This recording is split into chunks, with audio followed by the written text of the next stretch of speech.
think I'll take my glasses off.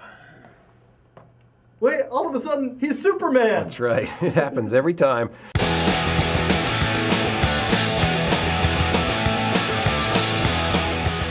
All right, welcome to today's Rowdy.com Big Three, sitting alongside race car driver JJ Yeley. I'm Bass Masters, and we're talking about the Atlanta Motor Speedway today with the guys actually raced there. Now, from what I hear, JJ, this track is just such a beast because it just chews your tires up these days, almost like Darlington used to do in the old days. It does, and it's always been one of the fastest racetracks that we go to. You know, soon as it's crazy because you practice during the day and you qualify at night. The temperature drops, the racetrack picks up a second, 3/4 of a second, whatever it may be, and you go from just lacking grip to abundance of grip.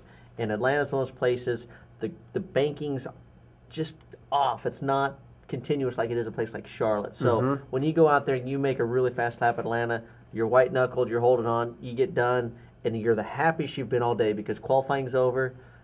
Hopefully you survive. Right, your head doesn't hurt. Absolutely, because you're going 195 plus miles an hour, and Atlanta's one of those places that'll get your attention in a hurry. Now you're turning the wheel a lot there. I mean, it's a big sweep and corner, so if you're handling, great, but if you're not, I mean, you lose a lot of time out there, right? You can, and you know, the differences between qualifying and racing are obviously night and day difference, but Atlanta, just because, you know, I don't know the last time it's been paved, it's been a while, it's one of those places you never have enough grip. So the car is always loose, you're always fighting an ill-handling race car. Right.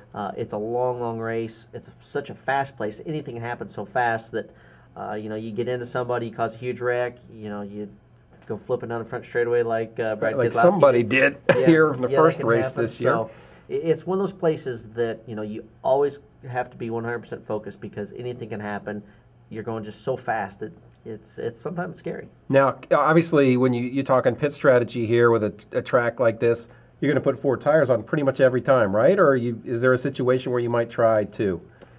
I mean, it'd be pretty unusual. It had to be a pretty short run, I guess. It would be very unusual, and I think obviously it depends on whatever tire Goodyear has. But usually a place like Atlanta, you have to have 4 tires. I mean, you'll see the guys that may take 2, and I really don't think that the 2-tire thing plays out like it used to with the double file restarts. Right. You know, I mean, it used to be different whenever you would come out 7th, and you're start, you know, basically in the 7th row versus lining up in the 4th row. You get a good start on the outside. Next thing you know, you pass 4 cars in one lap, you're back into second third. So new tires always going to be key there. Definitely, I don't even think it's really been a question. Now, this race obviously is pretty important when it comes to guys making the chase. You've raced there against a lot of these guys. Just compare like a Clint Boyer here at Atlanta with a Mark Martin at Atlanta. This seems like a Mark Martin style of racetrack to me, but obviously Clint and RCR has been performing real well this year. It's a toss-up. You know, I think because it's so tight, you know, obviously the equipment between the two, very, very good stuff. I mean, all the RCR stuff that they've picked up their game tremendous this year. They've great engines. You know, obviously you can never.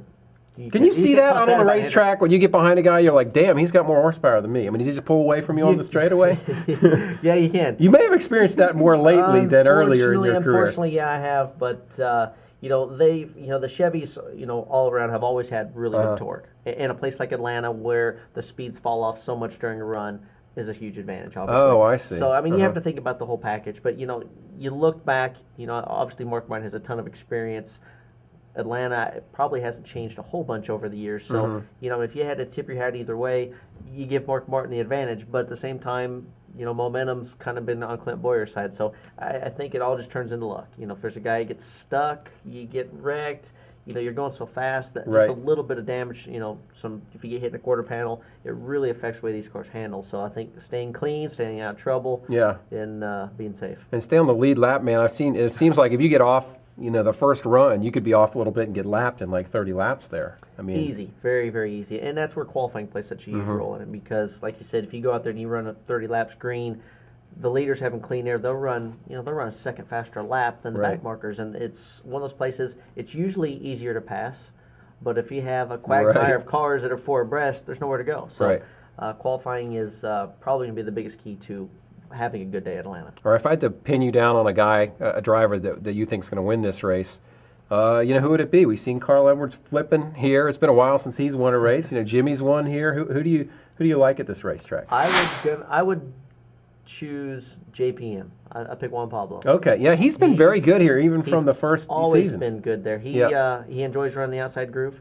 You know, and it's one of those places a lot of guys don't usually like running. You know, you're running 2 foot off the fence, you're going 190 miles an hour. Right. You're always end up with that stripe down the right side. But you know, the guys that can get it done both sides, and obviously the equipment for Ganassi and those guys this year, they've been really, really good. They've got things figured out. The engines are great. So I think the 42 is going to win a race. First oval win if he did it. I still like Carl Edwards. I feel like we've been picking him every week. I feel like Roush Fenway has turned the corner a little bit with their equipment. So I'm going to go with Carl Edwards this week. JJ's got Juan Montoya. I've got the winner. Well, we'll see. And we'll see you next time on the Rowdy.com Big Three. Rowdy.com. Say it like it is. Say what like it is? Rowdy.com.